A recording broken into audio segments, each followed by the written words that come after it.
Monsieur le greffier. Monsieur le procureur, vous avez la parole.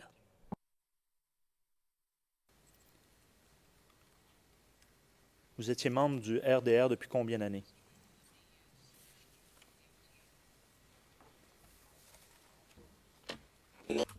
Oui, j'ai été membre du RDR pendant longtemps, pendant à peu près 10 ans. Ceci n'est pas ma première carte de membre du RDR.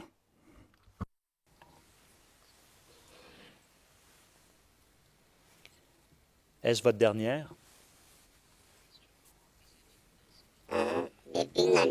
Oui, c'est exact. J'ai été blessé pendant que j'avais cette carte de membre du RDR. C'est la dernière.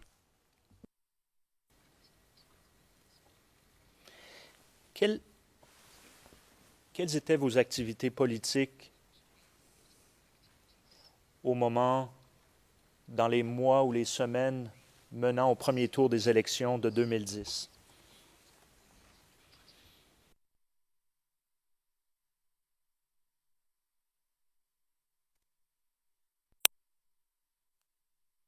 Je ne militais pas en tant que tel, j'étais chauffeur, je travaillais pour nourrir ma famille.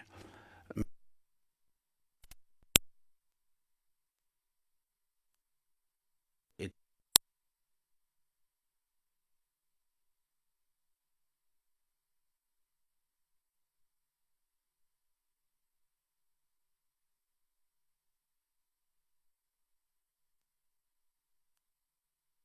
d'aller de l'avant. Et quand je n'allais pas en voyage, on s'asseyait, on organisait des réunions. Et quand j'allais en voyage, je ne participais pas aux réunions. Mais quand j'étais là, je participais aux réunions, tel était mon rôle. Ensuite, lorsqu'il s'asseyait avec nous, quand je revenais de voyage, eh bien, je payais les chaises, les frais de location des chaises. Eh bien, mes dépenses au sein du parti se limitaient à cela, mais je n'étais pas un militant particulier.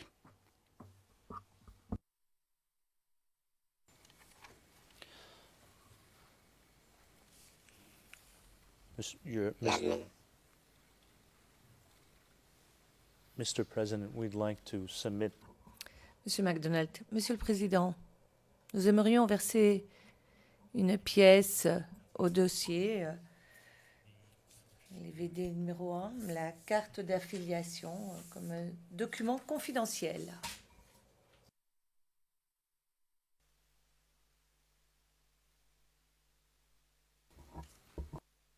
Yes, it's submitted. Le juge président. Très bien. Monsieur MacDonald, pour des questions de gestion, je voudrais savoir quelle est la cote que l'on va donner à ces documents, ERN ou EVD, puis on verrait. Donc ERN pour le moment en attendant une décision, c'est ça? Le juge président, en effet. Monsieur MacDonald, bien, on est d'accord alors. Après le deuxième tour des élections, et nous savons que le deuxième tour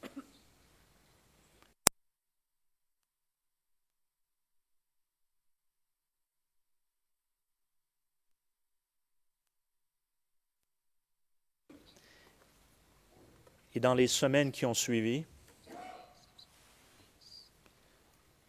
pourriez-vous nous décrire la situation à Abidjan?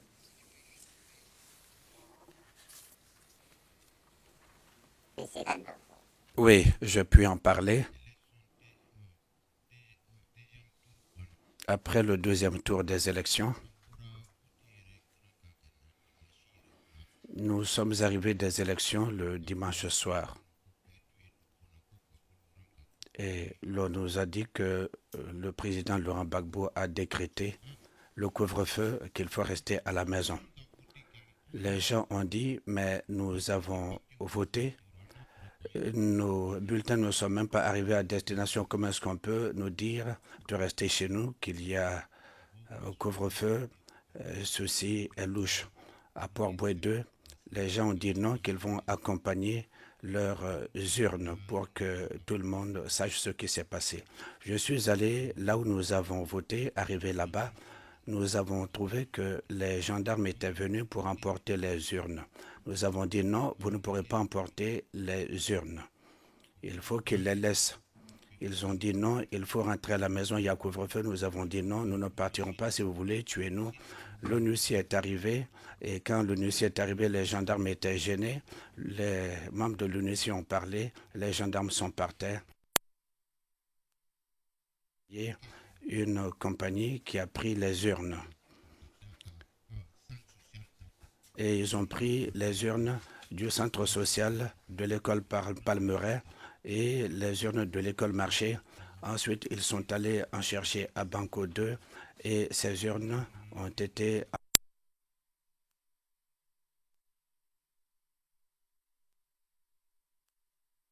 Vous allez déposer toutes les urnes. Après, je suis retourné chez moi me coucher. Et c'est ainsi que je me suis couché chez moi à la maison.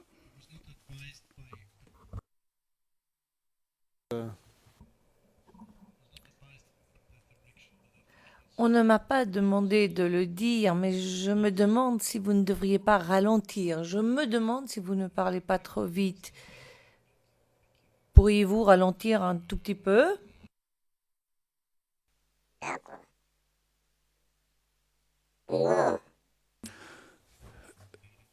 Je vais répéter ce que j'ai dit. Après que nous ayons voté le dimanche soir, le président Laurent Gbagbo a décrété un couvre-feu. Il a dit qu'il ne fallait pas que les gens sortent de leur maison. Nous étions dans notre quartier. Là où nous avions voté, nous étions restés sur place. Nous étions là et nous surveillions les urnes. Certains gendarmes sont venus et voulaient emporter les urnes. Nous avons refusé. Nous avons parlementé avec eux. Ils voulaient prendre les urnes par la force. Ils n'ont pas pu. Dans l'intervalle, ils étaient gênés et ils sont partis et nous sommes restés sur place. Ensuite, ceux qui devaient prendre les urnes sont arrivés. Ils ont pris les urnes au centre social, également les urnes de l'école Palmeret, et ils sont partis avec les urnes. Et moi, je les suivais. J'avais une voiture Honda Sport qui m'appartenait, je les ai suivis. Après, ils sont revenus, ils ont pris les urnes de l'école du marché ensuite. Ils sont partis, ils sont allés prendre les urnes du Banco. Nous les avons accompagnés jusque l'on amène les urnes à la CENI, là où la saisie se faisait à Yopougon. Ensuite, nous sommes retournés à la maison. C'est ainsi que les choses ont commencé à Yopougon.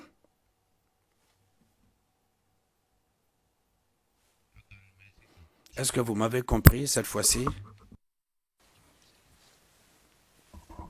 Yes. I'm Oui, là je parle pour le président. Le président, oui, nous avons compris, mais c'est beaucoup plus à l'intention des interprètes. Nous avons compris, mais continuez à ce même rythme, comme dans votre dernière réponse. Monsieur le témoin,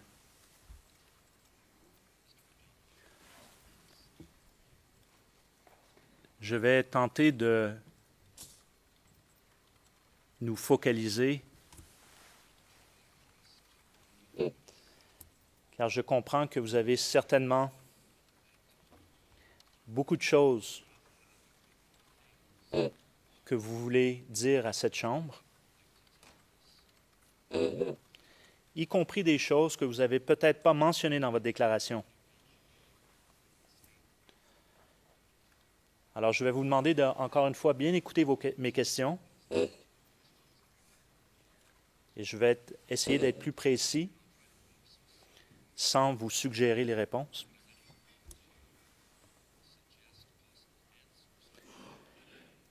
Et si jamais, à la fin de votre témoignage, il y a des sujets sur lesquels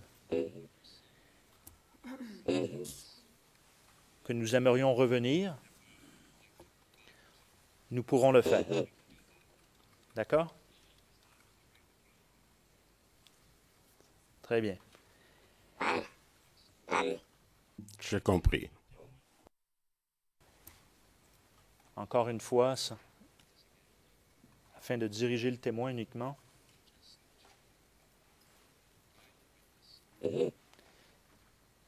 Comment avez-vous été blessé? Et nous reviendrons dans les détails, mais de manière juste tout simplement générale à cette étape-ci. Dans quel contexte avez-vous été blessé?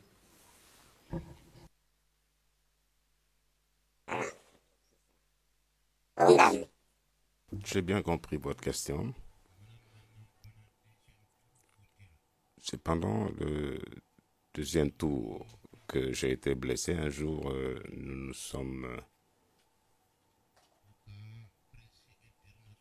la presse internationale n'était plus accessible. On n'était pas informé, nous n'avons plus accès à France 24. On avait donc l'habitude de rester devant nos maisons et attendre les résultats qui n'étaient pas publiés. Quelqu'un a dit que la radio de l'ONUCI émettait. Ils n'ont pas pu interrompre les émissions, donc nous attendions les résultats. En vain, et un jour, la RTI diffusait des nouvelles et ridiculisait les gens, accusait les gens et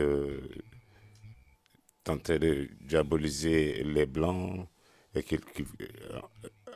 à l'effet de dire qu'il voulait remettre le pouvoir à Alassane Ouattara et qu'ils ne vont pas accepter cette situation, et qu'ils veulent protéger leur pays. Donc, on écoutait la radio de l'ONUCI. Un jour, nous écoutions les émissions de la radio ONUCI et j'ai entendu Soro parler. Soro Guillaume, l'ancien premier ministre de Gbagbo, et il nous disait que toute personne qui a voté pour le RHPT, il les a invités à se rendre à la RTI. Et arrivé là-bas, les instructions étaient de lever les mains vides et montrer à Laurent Gbagbo les mains nues et que nous, en tant qu'Ivoiriens, nous voulons qu'ils reconnaissent que Alassane Ouattara a été choisi comme président. Et ainsi, la paix reviendrait dans le pays, car les populations étaient très fatiguées. Après avoir entendu cette déclaration à la radio ONUCI, nous avions pensé que même cela pourrait ramener Gbagbo à la raison et que si nous manifestions les mains nues, eh bien, Gbagbo nous verrait et changerait de position. Donc, nous avons retenu cela le 16 décembre 2010. Au lendemain, je me suis réveillé, j'ai pris ma douche, j'ai pris mon petit déjeuner et je suis sorti pour arriver au carrefour Silla, où nous avions l'habitude de boire du café noir, ce que j'ai fait. Ensuite, je me suis rendu à Djamé et j'ai continué en me dirigeant vers le cinéma Liberté.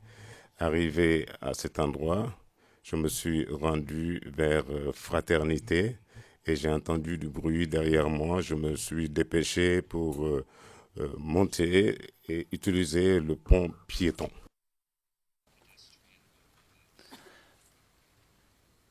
Je m'excuse de vous interrompre, monsieur le témoin. Et si je le fais, c'est principalement pour la question de l'interprétation. car évidemment, vous parlez assez...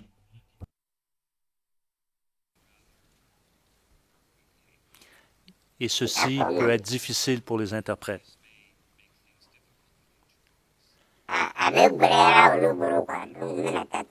Dans leurs tâches difficiles, je comprends. Je vais ralentir mon débit.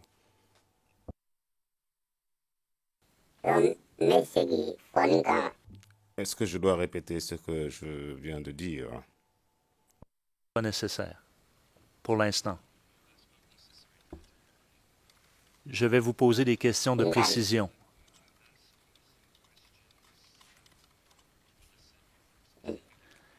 Et après, nous continuerons là où vous avez arrêté. D'accord?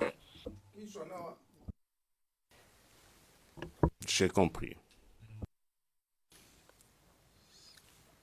Alors, vous avez participé, si je comprends bien, à la marche du 16 décembre.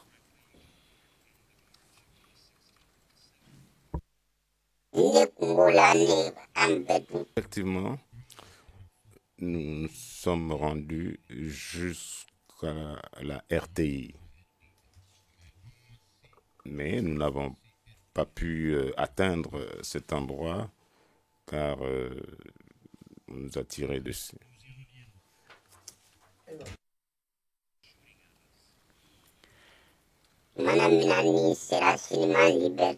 Quand je suis arrivé devant le cinéma en Liberté, j'ai entendu du bruit derrière moi et je me suis dirigé vers Fraternité Matin. J'ai entendu du bruit derrière moi, je me suis dépêché pour emprunter le pont piéton et j'ai regardé derrière moi et j'ai entendu des détonations de grenades lacrymogènes et des policiers habillés en uniforme noir, savoir les CRS, étaient présents. Je n'ai pas parlé, je continuais mon chemin. Jusqu'à arriver à Cocody, je suis arrivé lentement, arrivé à un carrefour. J'ai vu un véhicule blindé qui est arrivé et un cargo est arrivé et j'ai vu que les occupants sont descendus. Il s'agissait de gens qui portaient l'uniforme de la garde républicaine. Et là, j'ai continué mon chemin, mais à ce moment, j'ai eu un peu peur. Je me suis demandé ce que les éléments de la garde républicaine faisaient ici. J'ai regardé devant moi, j'ai vu 3 personnes qui s'en allaient. Je les ai rejoints et nous avons continué pour arriver au siège du RDR et nous avons trouvé beaucoup de personnes à cet endroit. Et nous avons échangé des instructions, à savoir que nous ne devons rien faire, nous devons nous rendre au bureau du PDCI les mains nues. Et c'est eux qui représentaient donc la foule. Une fois qu'elle est arrivée, nous nous sommes levés, nous nous sommes rendus au siège du PDCI. Et ensuite, nous nous sommes dirigés vers la RTI. Et les instructions que nous avons reçues étaient de ne rien faire et de ne même pas répondre à la provocation. Ainsi, nous nous sommes acheminés lentement et nous sommes tombés sur un barrage. Et donc, c'était une intersection et il y avait une maison où étaient fractionnés des gendarmes commandos. Et nous étions déjà arrivés au carrefour et nous avons vu qu'il y avait encore des sacs et avec des commandos armés. Nous nous sommes rendus vers l'ouest et nous avons trouvé les CRS qui avaient bloqué la route et derrière eux, il y avait les éléments de la garde républicaine avec des véhicules. Prenons une pause ici. Excuse me, Mr. McDonald. Le juge président, excusez-moi, Monsieur MacDonald. Monsieur le Président, Madame, Messieurs les juges, mon éminent confrère, Monsieur MacDonald, est un conseil extrêmement expérimenté. Et je l'ai déjà vu à de nombreuses reprises auparavant. Et ce n'est pas ainsi que j'ai l'habitude de leur voir interroger un témoin. Et il est important qu'il ait davantage de contrôle sur son témoin et mène le témoin dans sa déposition étape par étape.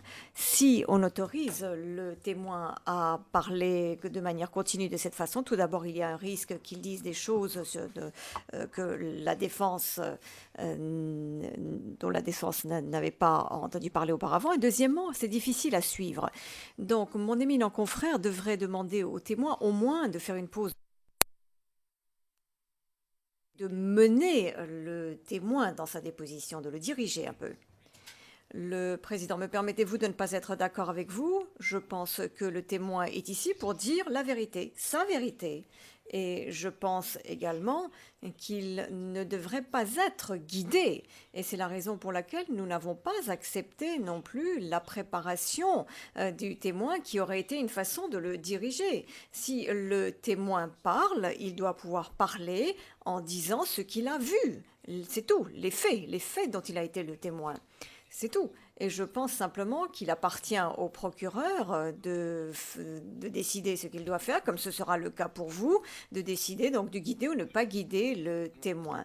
Mais je pense que les faits sont là, le protagoniste est là, et le témoin parle des faits qui sont intéressants pour lui et de ceux dont il veut parler ici. Maître Oshii, Monsieur le Président, je comprends parfaitement votre position sur ce point. Néanmoins, ce n'est pas la pratique habituelle en ce sens que la défense doit avoir un temps et les possibilités adéquates de se préparer pour cette affaire. On doit nous donner les déclarations à l'avance, ce que le témoin dira à l'avance. Et l'objectif du bureau de l'accusation qui dirige son témoin, je n'entends pas par là le diriger complètement, mais de poser des questions pour la mener à avancer dans sa déposition, c'est pour éviter des situations où il y aurait des éléments de preuve dont la défense n'avait pas entendu parler. Le président, bien, c'est justement ce qui est intéressant à propos d'un procès, c'est que la vérité doit sortir. Être dite ici. Je ne suis pas, je dois dire, de votre avis. Maître Oshii, très bien, Monsieur le Président. Le Président, merci beaucoup. Merci, Monsieur le Procureur. One has to adapt. Le procureur, et on doit s'adapter aux témoins lorsque l'on est devant lui ou elle. Donc je vais essayer de vous interrompre. Interrompre à certaines occasions pour la question des interprètes. Alors, je vais vous demander, et c'est ça, je vais vous demander de continuer là où vous étiez. Et lorsque vous aurez terminé, nous reviendrons au début. Et je vous demanderai des questions de précision. Monsieur le témoin, vous avez indiqué que vous avez rencontré des CRS. Alors, si vous pouviez continuer de ce point-là.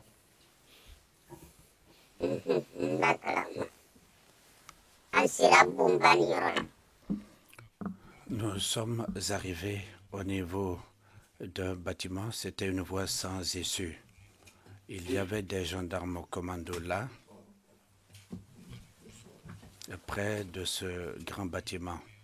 Les gendarmes au commando avaient posé des fusils sur des sacs de sable. Donc vers la gauche, vers l'est, Nous sommes allés là, nous avons trouvé que les CRS avaient barré la voie alors que c'est là que nous devions passer. Et en passant par là, on serait arrivé au bureau du PDCI et de là, on serait remonté sur la RT.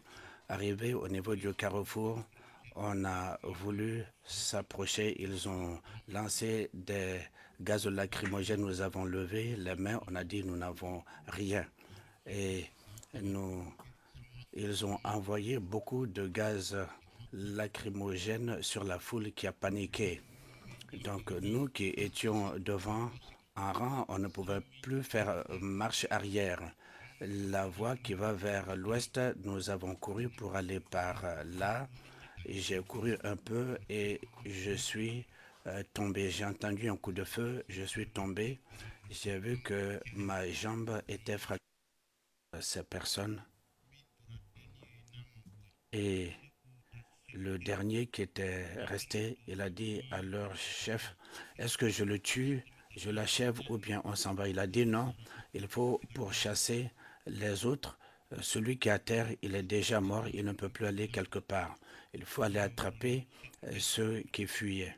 Et ils sont partis. Et le chef est remonté dans le camion cargo et le camion cargo a démarré. Je suis resté à terre.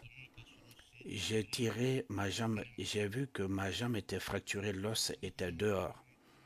J'ai levé la tête et j'ai vu qu'un pick-up, une bâchée arrivait et c'était une bâchée aux couleurs de la gendarmerie.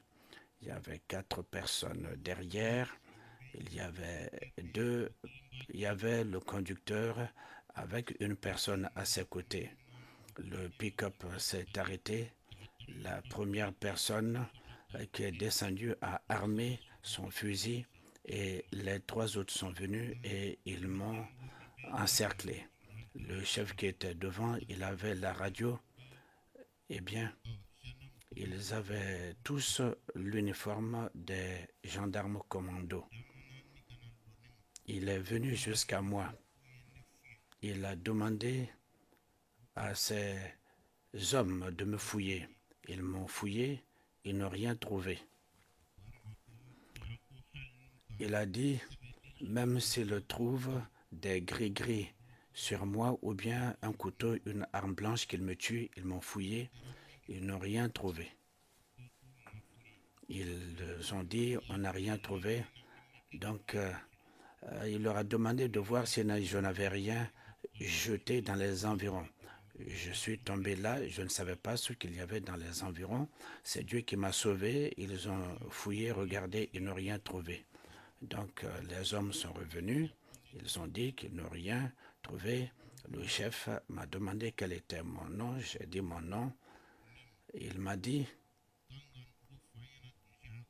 que j'ai déjà dit mon nom, il sait qui je suis, il connaît mon ethnie. C'est là qu'il m'a dit qu'est-ce que Alassane Ouattara nous donne pour que nous décidions de nous sacrifier pour Alassane Ouattara. Je lui dis, Alassane Ouattara, en fait, ce n'est pas une affaire d'Alassane Ouattara, c'est une affaire du pays. Et celui qui était là, le troisième, il m'a giflé à l'oreille gauche. Jusqu'à présent, je n'entends plus. Ils m'ont frappé beaucoup. Et quand j'ai tenu ma cuisse, ils ont su que j'avais mal. Ils ont appuyé sur la fracture avec le pied. Et je me demandais comment je pouvais survivre. Je suis resté là. Leur chef qui avait la radio en main, et la radio, quelqu'un a parlé sur la radio. Il s'est écarté, il a écouté le message et il a couru pour entrer dans la bâchée, dans le pick-up. Il a demandé aux autres de venir pour qu'ils partent. Les 3 autres m'ont laissé, ils sont montés dans le pick-up. Et l'un des hommes a demandé au chef s'il faut m'achever. Il a dit non, venez, on va partir. Il est déjà fini, il ne pourra plus rien faire. Et il est allé monter dans le pick-up. Et il m'a dit après qu'il reviendrait pour m'achever. C'est ainsi qu'ils sont partis. Je suis resté donc à terre. J'ai tiré ma jambe pour la rapprocher de moi. J'ai levé la tête. J'ai vu un autre véhicule qui arrivait. Ce véhicule est arrivé à mon niveau et c'était un véhicule de la Croix-Rouge. Ils sont descendus, ils sont venus à moi, ils m'ont demandé si j'étais seul. J'ai dit oui, ceux qui étaient tombés sur le bitume, sur la route, ils les ont emportés, je suis seul ici. Ils ont regardé ma jambe, la ceinture que j'avais, ils l'ont enlevée, ils ont fait un garrot et ils ont vu que quelqu'un qui courait devant est tombé. Ils lui ont demandé s'il pouvait venir, il ne pouvait pas. Ils sont allés le chercher, ils l'ont amené. Quand ils sont arrivés avec lui, ils ont donc acheté ma jambe avec la ceinture, ils ont déchiré mon pantalon, ils ont fait un garrot en bas jusqu'à arrêter l'hémorragie. Celui qui est arrivé était blessé au visage. Ils ont demandé s'il y avait d'autres personnes blessées dans les environs. Personne n'a répondu. Ils ont appelé. En fait, personne n'a répondu. Ils m'ont pris, m'ont mis dans le véhicule. Ils m'ont mis dans le véhicule avec l'autre blessé. Nous avons démarré et nous sommes arrivés à un barrage civil.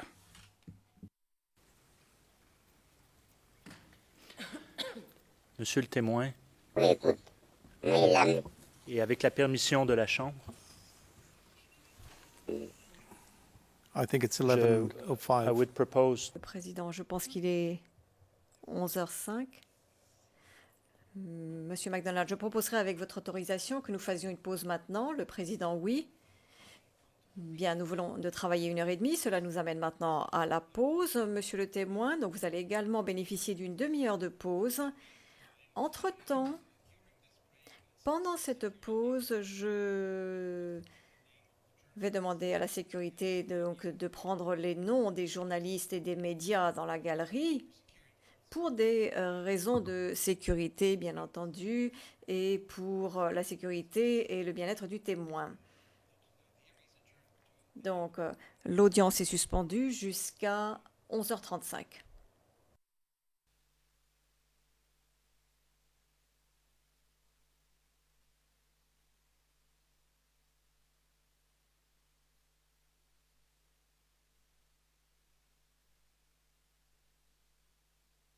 Grenades lacrymogènes et des policiers habillés en uniforme noir, savoir les CRS étaient présents. Je n'ai pas parlé, je continuais mon chemin.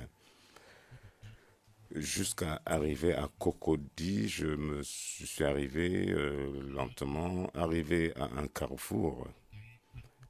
J'ai vu un véhicule blindé qui est arrivé et un cargo est arrivé et j'ai vu que les occupants sont descendus. Il s'agissait de gens qui portaient l'uniforme de la garde républicaine.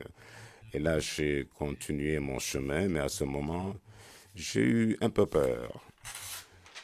Je me suis demandé ce que les éléments de la garde républicaine faisaient ici. J'ai regardé devant moi, j'ai vu 3 personnes qui s'en allaient. Je les ai rejoints et nous avons continué pour arriver au siège du RDR et nous avons trouvé beaucoup de personnes à cet endroit. Et nous avons échangé des instructions, à savoir que nous ne devons rien faire, nous devons nous rendre au bureau du PDCI les mains nues. Et c'est eux qui représentaient donc la foule. Une fois qu'elle est arrivée, nous nous sommes levés, nous nous sommes rendus au siège du PDCI et ensuite nous nous sommes dirigés vers la RTI.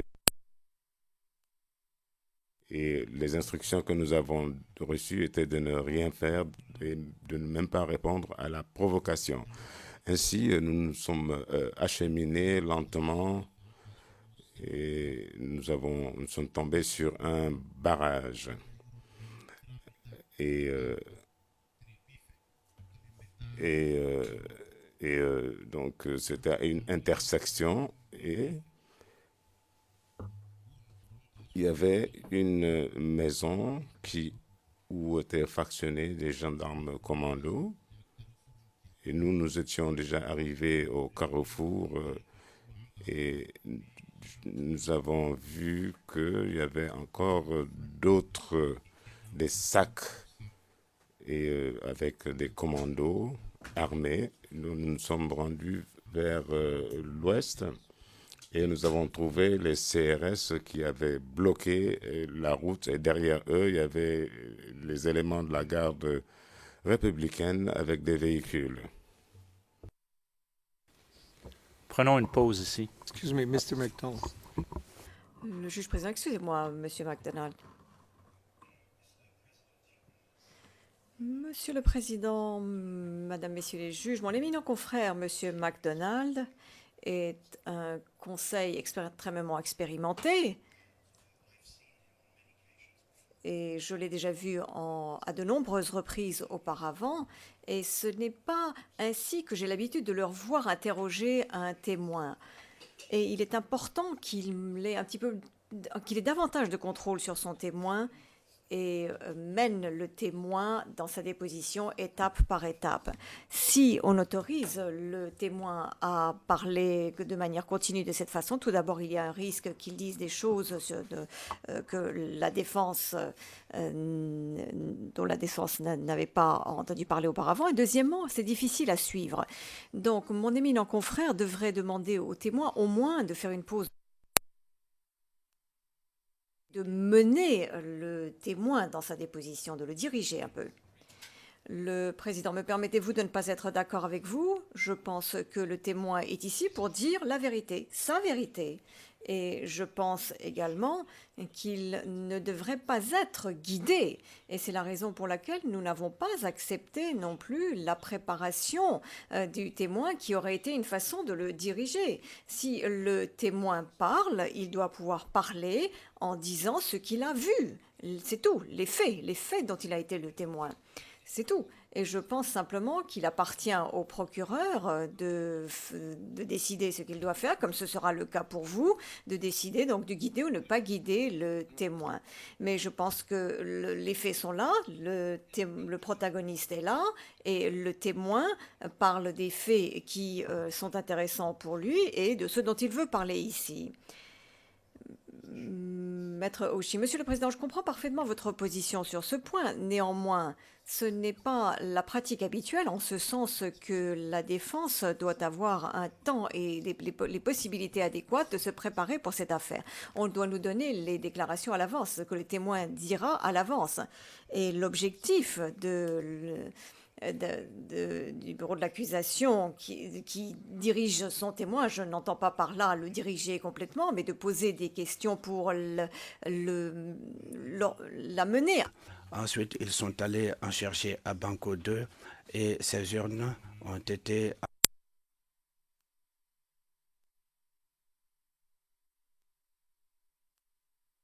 Vous allez déposer toutes les urnes. Après, je suis retourné chez moi me coucher. Et c'est ainsi que je me suis couché chez moi à la maison.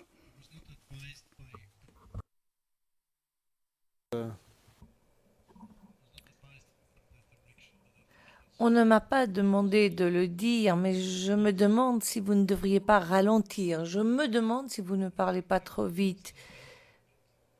Pourriez-vous ralentir un tout petit peu? D'accord.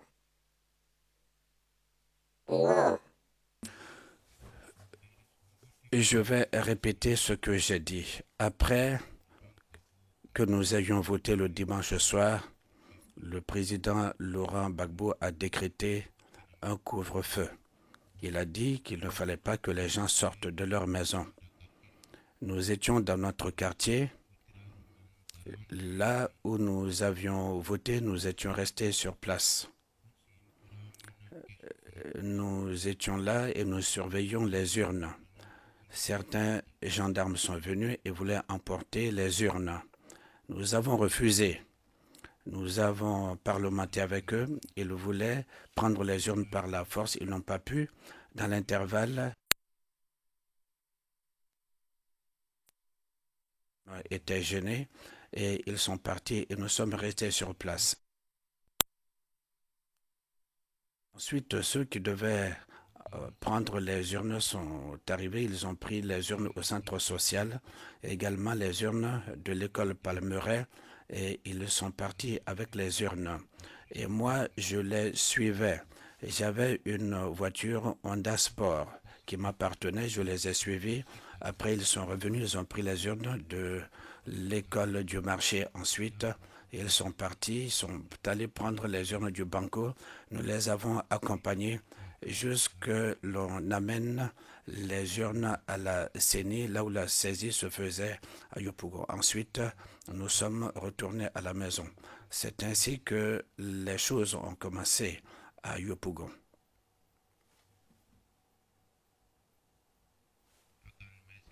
Est-ce que vous m'avez compris cette fois-ci? Yes.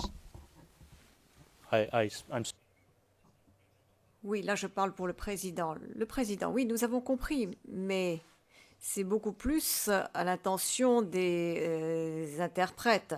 Nous avons compris, mais continuez à ce même rythme, comme dans votre dernière réponse. Monsieur le témoin,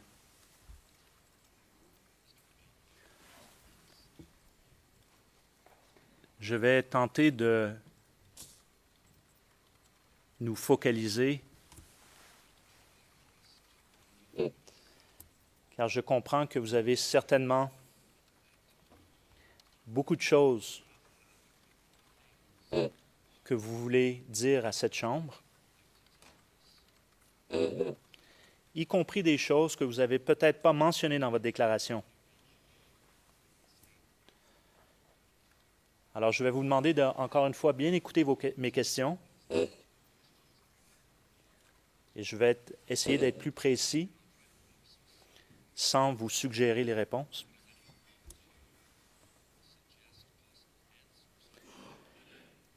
Et si jamais, à la fin de votre témoignage, il y a des sujets sur lesquels que nous aimerions revenir, nous pourrons le faire. D'accord? Très bien. J'ai compris. Encore une fois, afin de diriger le témoin uniquement.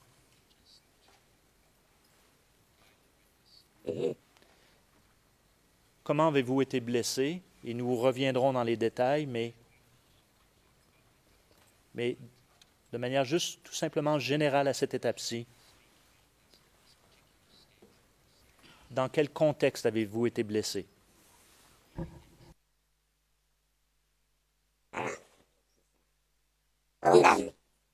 J'ai bien compris votre question. C'est pendant le deuxième tour que j'ai été blessé. Un jour, nous sommes... la presse internationale n'était plus accessible. On n'était pas informé, nous n'avons plus accès à France 24. On avait donc l'habitude de rester devant nos maisons et attendre les résultats qui n'étaient pas publiés. Quelqu'un a dit que A avancé dans sa déposition, c'est pour éviter des situations où il y aurait des éléments de preuve dont la défense n'avait pas entendu parler. Le président, bien, c'est justement ce qui est intéressant à propos d'un procès, c'est que la vérité doit sortir et être dite ici. Je ne suis pas, je dois dire, de votre avis. Maître Oshie, très bien, monsieur le président. Le président, merci beaucoup. Merci, monsieur le procureur. One has to adapt. Le procureur, et on doit s'adapter aux témoins lorsque l'on est devant lui ou elle. Donc je vais essayer de vous interrompre. interrompre à certaines occasions pour la question des interprètes. Alors, je vais vous demander, et c'est ça, je vais vous demander de continuer là où vous étiez. Et lorsque vous aurez terminé, nous reviendrons au début et je vous demanderai des questions de précision. Monsieur le témoin, vous avez indiqué que vous avez rencontré des CRS. Alors, si vous pouviez continuer de ce point-là.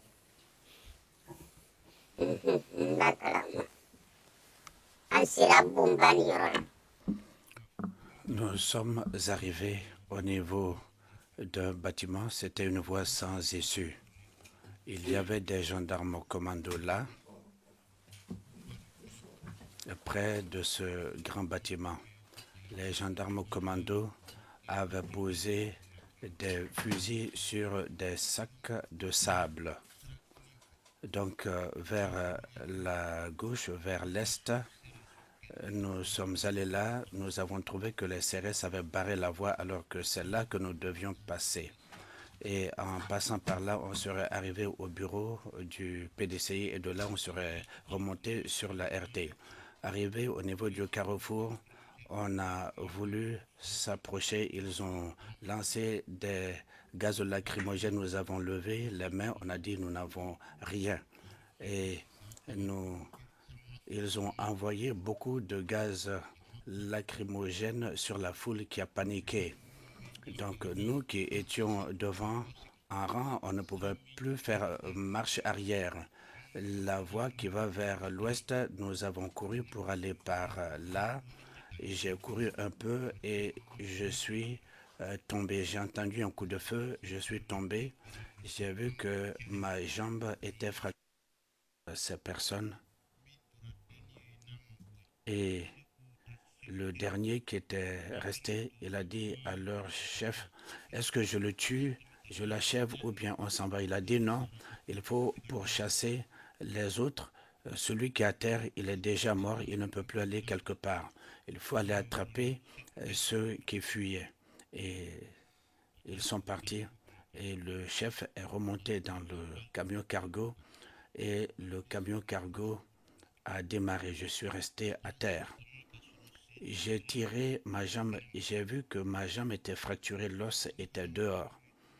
J'ai levé la tête et j'ai vu qu'un pick-up, une bâchée arrivait et c'était une bâchée aux couleurs de la gendarmerie. Il y avait 4 personnes derrière. Il y avait le conducteur avec une personne à ses côtés. Le pick-up s'est arrêté. La première personne qui est descendue a armé son fusil et les 3 autres sont venus et ils m'ont encerclé. Le chef qui était devant, il avait la radio. Eh bien, ils avaient tous l'uniforme des gendarmes commando. Il est venu jusqu'à moi. Il a demandé à ces hommes de me fouiller. Ils m'ont fouillé, ils n'ont rien trouvé. Il a dit, même s'ils trouvent des gris-gris sur moi ou bien un couteau, une arme blanche qu'ils me tuent, ils m'ont fouillé, ils n'ont rien trouvé. Ils ont dit, on n'a rien trouvé. Donc, il leur a demandé de voir si je n'avais rien jeté dans les environs. Je suis tombé là, je ne savais pas ce qu'il y avait dans les environs. C'est Dieu qui m'a sauvé. Ils ont fouillé, regardé, ils n'ont rien trouvé. Donc les hommes sont revenus, ils ont dit qu'ils n'ont rien trouvé. Le chef m'a demandé quel était mon nom, j'ai dit mon nom. Il m'a dit que j'ai déjà dit mon nom. Il sait qui je suis, il connaît mon ethnie. C'est là qu'il m'a dit qu'est-ce que Alassane Ouattara nous donne pour... La radio de l'ONUCI émettaient. Ils n'ont pas pu interrompre les émissions, donc nous attendions les résultats en vain.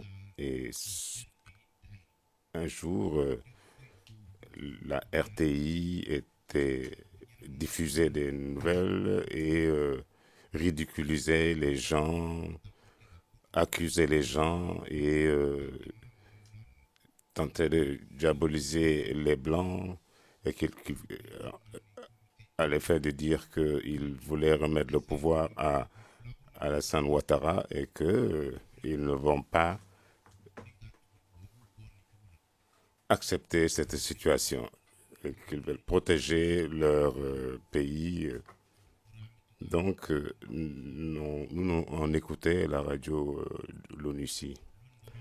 Un jour, nous écoutions les émissions de la radio ONUCI et j'ai entendu Soro parler.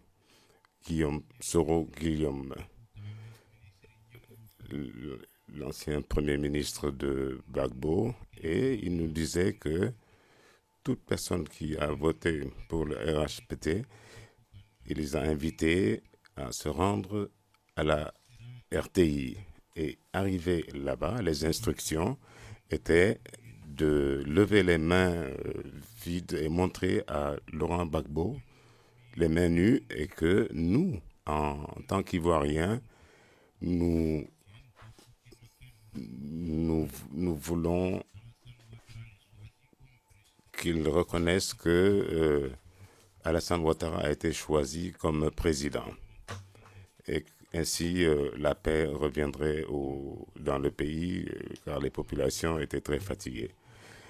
Après avoir entendu cette déclaration à la radio ONUCI, nous avions pensé que même cela pourrait ramener Gbagbo à la raison et que si nous manifestions les mains nues, eh bien, Gbagbo nous verrait et changerait de position. Donc, nous avons retenu cela le 16 décembre 2010. Au lendemain, je me suis réveillé, j'ai pris ma douche, j'ai pris mon petit déjeuner et je suis sorti pour arriver au carrefour Silla, où nous avions l'habitude de boire du café noir, ce que j'ai fait. Ensuite, je me suis rendu à Djamé et j'ai continué en me dirigeant vers le cinéma Liberté. Arrivé à cet endroit, je me suis rendu vers Fraternité et j'ai entendu du bruit derrière moi. Je me suis dépêché pour monter et utiliser le pont piéton.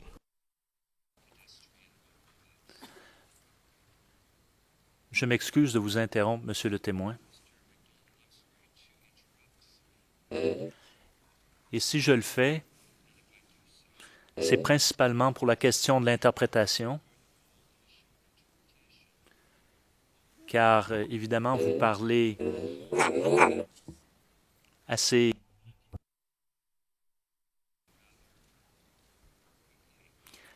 Et ceci peut être difficile pour les interprètes.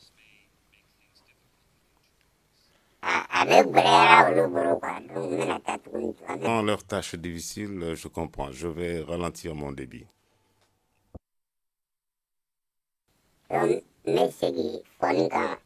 Est-ce que je dois répéter ce que je viens de dire? Pas nécessaire, pour l'instant. Je vais vous poser des questions de précision.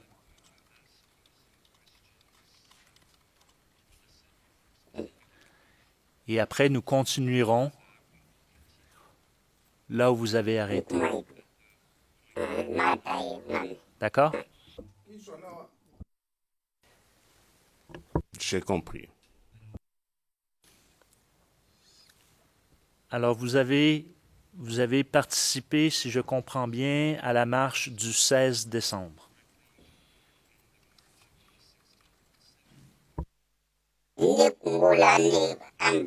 Effectivement, nous nous sommes rendus jusqu'à la RTI.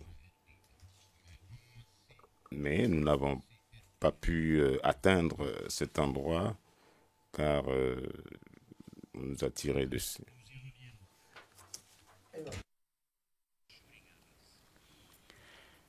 Madame Nani, c'est la cinéma Liberté. Quand je suis arrivé devant le cinéma Liberté, j'ai entendu du bruit derrière moi et je me suis dirigé vers Fraternité Matin. J'ai entendu du bruit derrière moi, je me suis dépêché pour emprunter le pont piéton et j'ai regardé derrière moi et j'ai entendu des détonations de...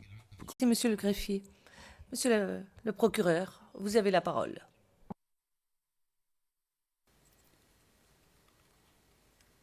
Vous étiez membre du RDR depuis combien d'années?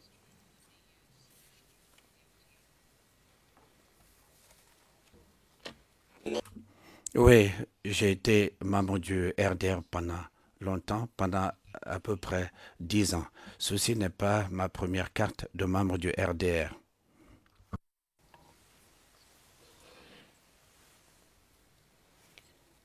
Est-ce votre dernière? Depuis Nani. Oui, c'est exact. J'ai été blessé pendant que j'avais cette carte de membre du RDR. C'est la dernière. Quelles étaient vos activités politiques au moment, dans les mois ou les semaines menant au premier tour des élections de 2010?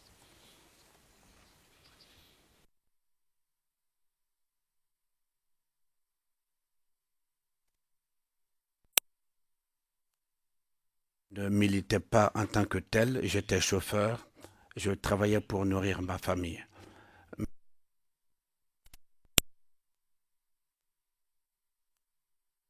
Et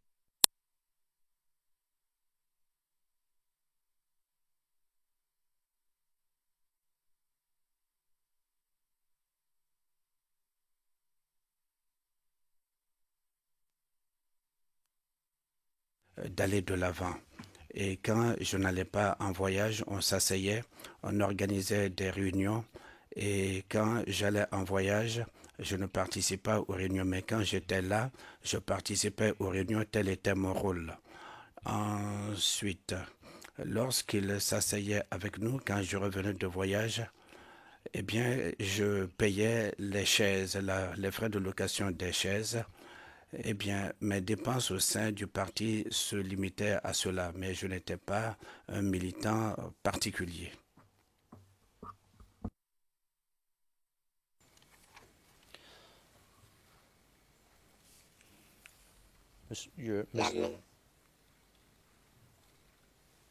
Mr. President, we'd like to submit. Monsieur MacDonald, Monsieur le Président, nous aimerions verser une pièce au dossier, les VD numéro 1, la carte d'affiliation comme document confidentiel.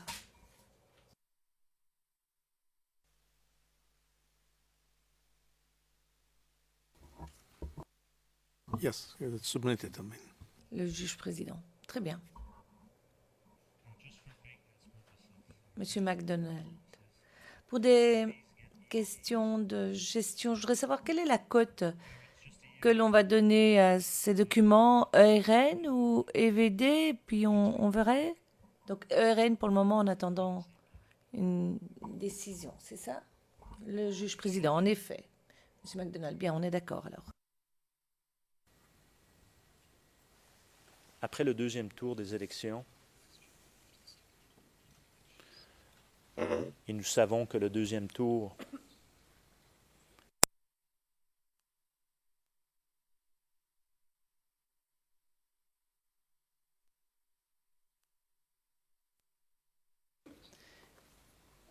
et dans les semaines qui ont suivi, pourriez-vous nous décrire la situation à Abidjan?